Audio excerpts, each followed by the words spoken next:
나무꾼과 노루와 선녀에 대한 전설입니다. 아주 먼 옛날 창녕지방에 어느 산골 마을에 의붓어미를 모시고 살아가는 한 젊은이가 살았습니다. 어느 날 나무를 하다가 사냥꾼에 쫓기는 노루를 구해 주었습니다.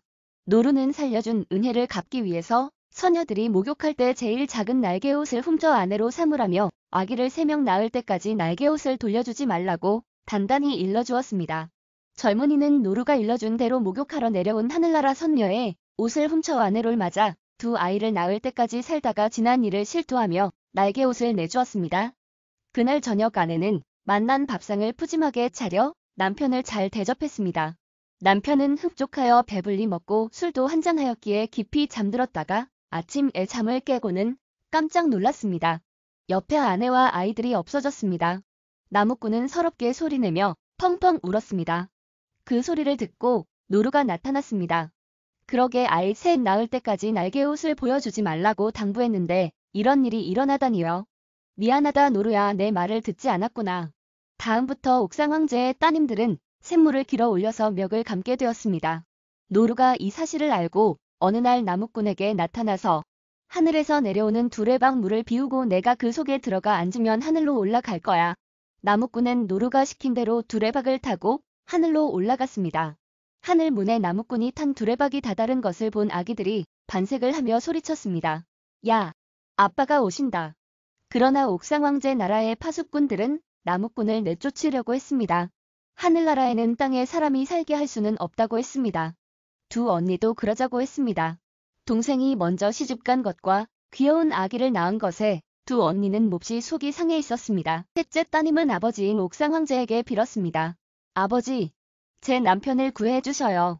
아버지, 아버지의 사위를 구해주셔요. 아버지 손자의 아버지를 구해주셔요. 옥상황제는 그렇다면 그 사람이 재주가 있는지 없는지를 보아서 없으면 내쫓고 재주가 있으면 머물러 살게 하자고 했습니다. 내일 내가 아기들 아버지를 데리고 산으로 가서 활을 쏠 거야. 그가 화살이 날아간 곳을 알아맞히면 살게 될 것이지만 알아맞히지 못하면 쫓겨날 거야. 옥황상제는 딸에게 말했습니다. 날이 새기 전에 아내는 남편에게 일러주었습니다.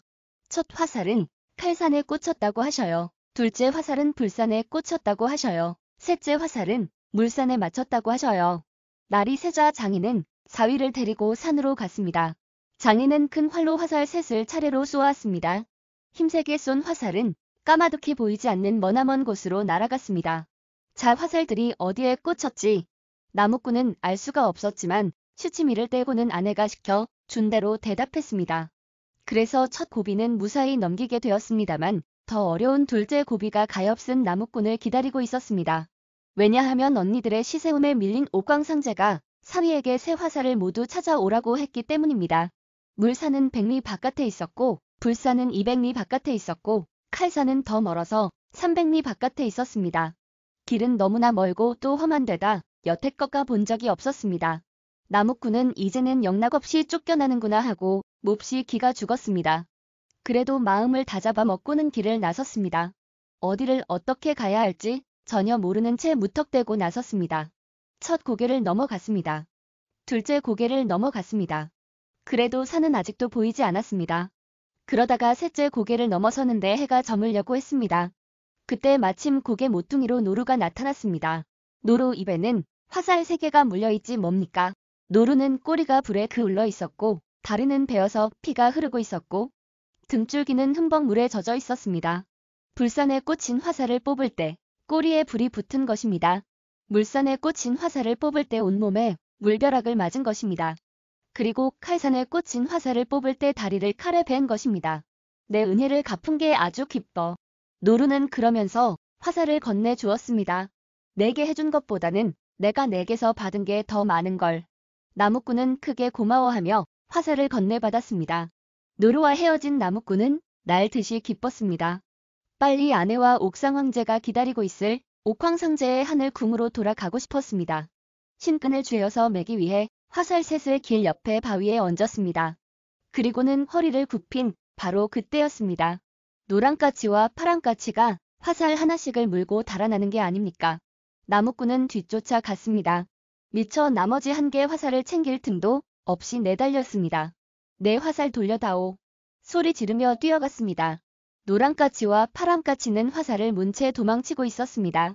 그때 난데없이 깍하는 소리와 함께 빨강까치 한 마리가 노랑까치와 파랑까치에게 덤벼들었습니다.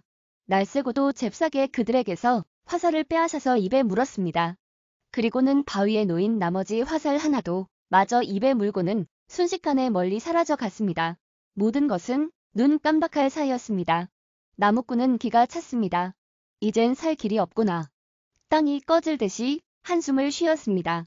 나무꾼은 터덜터덜 오던 길을 되돌아 갔습니다. 하늘 궁전에 다다르니 아내가 마중 나와 있었습니다. 여보, 난 이제 별 수 없이 쫓겨나게 됐어요. 화살을 까치들이 물고 갔지 뭐요. 나무꾼은 눈물을 뚝뚝 흘리면서 고개를 들지 못했습니다. 염려 마세요. 이것 받으세요. 그러면서 아내는 화살 하나를 내놓았습니다. 큰 아기가 또 하나를 내놓았습니다.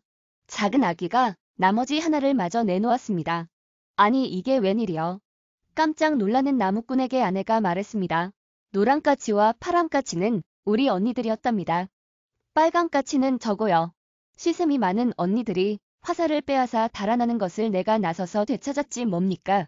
그래서 나무꾼은 아내와 애들과 하늘나라에서 살게 되었습니다. 다음날 옥황상제는 사위를 새로이 하늘나라로 맞아들이는 큰 잔치를 온 하늘이 다 떠들썩하게 베풀었습니다. 두 언니는 시세움을 견디지 못했습니다. 그때 그 샘가에서 내가 시집 가야 하는 건데 둘 다 이렇게 생각하니 억울해서 숨이 죄어 들었습니다. 그때 첫 풍악이 울렸습니다. 아내가 막 큰 아기를 데리고 잔치상에 앉았습니다. 큰언니는 너무 부러웠습니다. 숨이 헉 목에서 박히면서 그만 까무러치고 말았습니다. 두 번째 풍악이 울렸습니다. 나무꾼이 막 작은 아기를 데리고 아내 곁 잔치상에 앉았습니다. 작은 언니는 너무 부러웠습니다. 숨이 헉 목에 차면서 그만 까무러치고 말았습니다.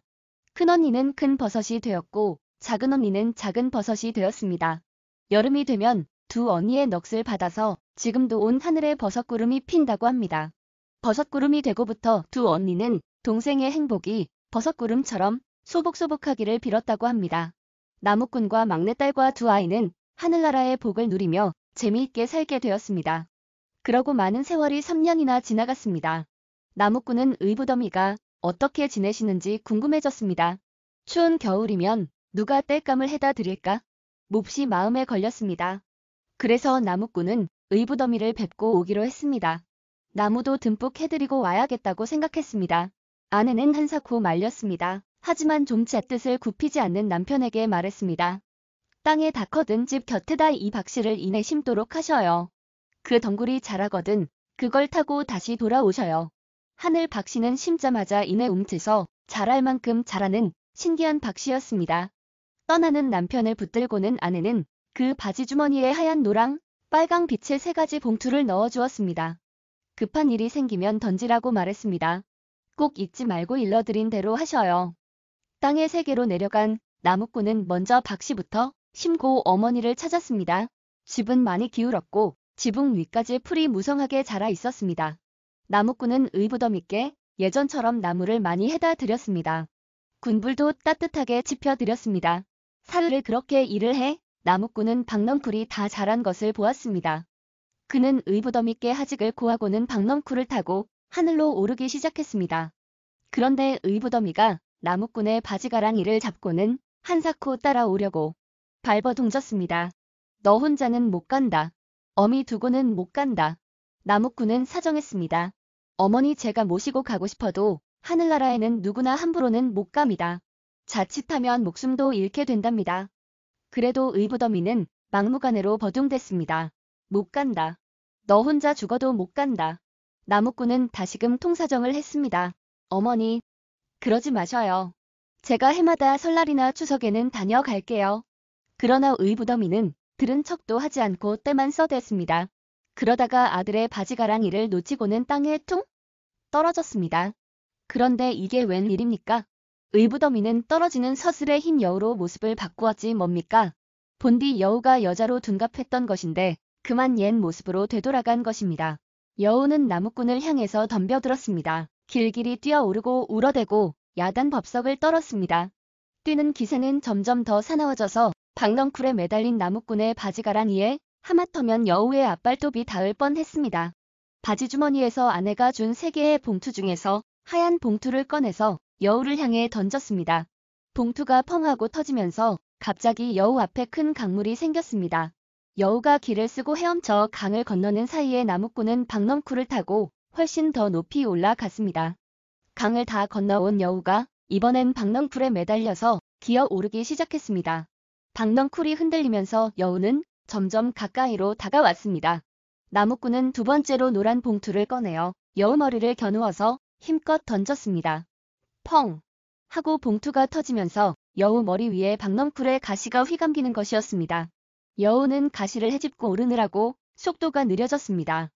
그 틈을 타고 나무꾼은 아주 많이 하늘나라로 향해서 박넝쿨을 타고 오를 수가 있었습니다.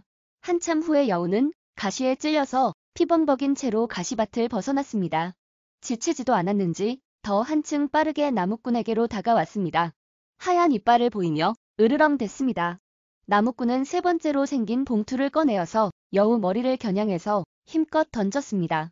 봉투가 펑 하고 터지면서 큰 칼이 나왔습니다. 칼은 여우 머리 쪽에 박넝쿨을 댕강 하고 잘랐습니다. 여우는 피할 새도 없이 까마득한 땅바닥에 머리부터 곤두박 찔쳤습니다.